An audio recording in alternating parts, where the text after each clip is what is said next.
Казвам се Мария, начален учител съм в българско школо. Работя с децата си от подготвителна група и ще бъдем заедно до 4-ти клас. Днес съм тук, за да поговоря с няколко деца от различни училища и от различна възраст. Какво мислят за тази табела, която, за съжаление, все още присъства на входовете на някои от училищата. Сега бих искала да чуя и гледната точка на децата. Ти смяташ ли, че в училищата трябва да има такива табели? Пише родители до тук и това означава, че те отиват до входа и после никой не ги пуска в училище. Ако не е съвсем важно и да се разхождат и там да си влизат, да прекъсват часа, мисля, че за това. Защото веднъж майката на наша съученичка влезе вътре, за да ни получи малко за косата, какво трябва да се грижим за нея. Училището, в което съм аз, е от 1 до 12 клас. Тоест бих казала, че имам някакъв досег до различните нива на обучение и мога до някъде да оправдая за учениците, които са от по-малките класове. Става въпрос до 4-ти клас, където родителите са по-развълнени от самите деца и имат много желание да влязат, да видят стаята, да си вземат детето, да го преберат. Но това също така може да доведе и до доста проблеми, ако родителите съвсем безразборно си влизат в училище. Според мен тази табела е сложена с идеята да се осъществи някакъв контрол, за да бъде сигурно, че децата ще излизат безопасно.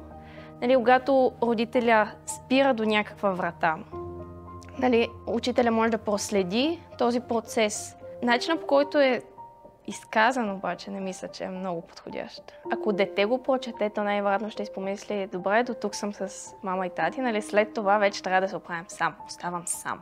Мисля, че родителите трябва да имат достъп до училищата при всякакви случаи. Разбира се, не всеки Божи ден. Децата ще се чувстват по-спокойни, че във всеки един момент родител може да дойде да помогне, не дай си Боже, ако нещо се случи. Или просто да окаже, подкрепа, да. Защо според теб не е Защото окей? в 1-ви клас и във 2-ри клас, преди да започне COVID, те влизаха до класните ни стаи.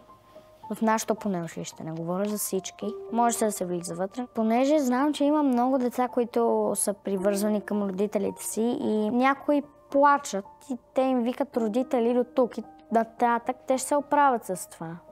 Така това ми изглежда. Когато за първи път минаваш през вратата, предполагам, където е била закачена. И по-скоро трябва да се търси някакъв друг смисъл, който да е по-позитивен.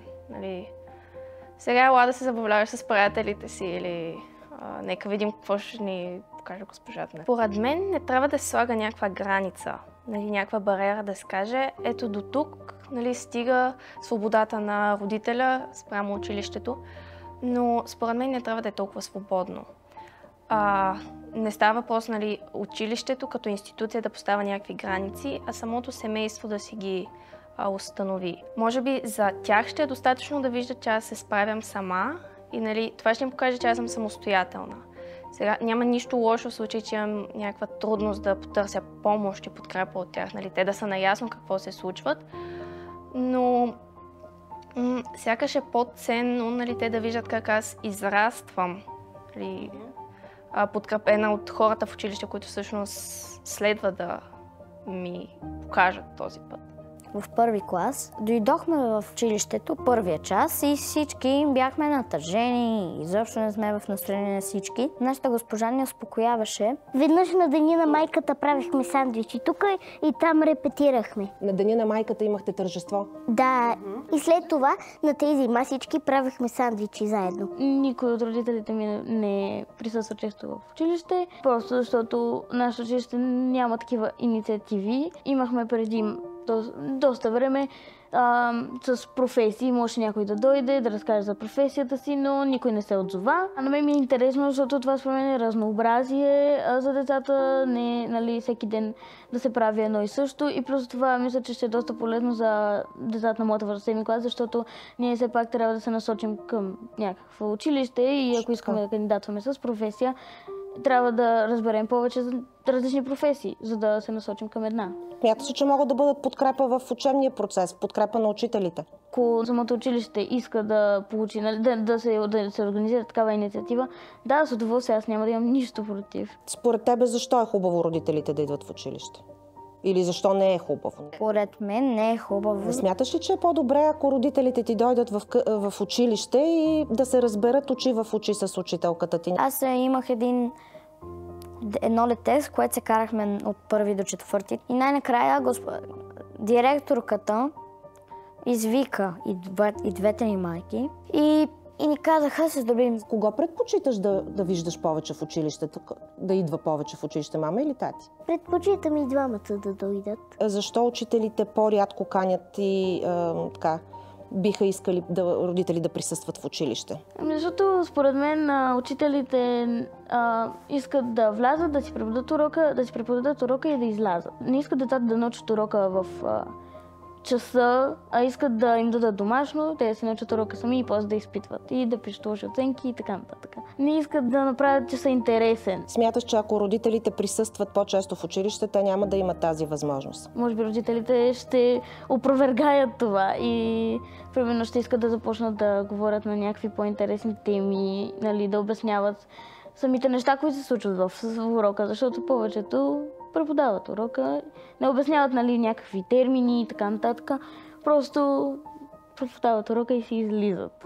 За какво би искал твоите родители да дойдат в училище? С удоволствие биха дошли, ако учителката иска да ме похвали. А смяташ ли, че е хубаво да дойдат, например, да разкажат за своите професии? Аз предполагам, че работят интересни неща. Журналист Супер! са и двамата. И ако ви запознаят... Тата сега снима филм и комикс пише. Идваше един пожарникар, който той не е родител на никой, той просто дойде. Да разкаже за професията. Чудесно, да. Идваше и един художник на мой приятел. Той е художник. Това ти е било супер интересно. Да. На дъската рисуваше с маркер и му се получи много добре. Само той родител е идвал. Не смяташ ли, че е окей да идват по-често родители, защото ето такива изненади могат да се случват? Хубаво е да дойдат, да ни обяснят нещо, да ни научат на нещо. Живот и здраве, когато станеш ти родител, ще искаш да бъдеш по-често в училище или по-скоро не? Как ги виждаш нещата? Първо би говорила с него. Мисля, на каквато и възраст да е детето ми, трябва да изградя с него някаква връзка, някакво доверие. Нали, не просто да звънна на учителката му и да я питам, нали, така и така, как се справя дъщеря ми, защото виждам, че сте писали тройка. Нали, по-скоро първо би говорила с детето си, за да чуя нейната гледна точка, да се допитам до нея дали се чувства комфортно, нали, аз да говоря с учителя. Нали, по-скоро тримата заедно да потърсим някакво решение, а не да става комуникацията само между родител-учител, после между родител-дете и между дете-учител. Или по-скоро трябва да е един затворен кръг. Това е най-ценното, което може да се случи. Да бъдем всичките в този кръг на доверие. Родител, дете, учител, за да може да се случват нещата, защото иначе нещата стават едностранчиви. Едната гледна точка, другата гледна точка, третата гледна точка, а общата ще липсва. Аз ако идвам в училището, ще се чувствам добре. Детето ми ще учи и ще го подготвям за тестовете. Ако нещо е направил лошо, ти не можеш да му го обясниш, ако му се скараш, трябва да му го обясниш внимателно, да му кажеш какво е важно или какво не е важно, или какво да се прави и какво да не се прави.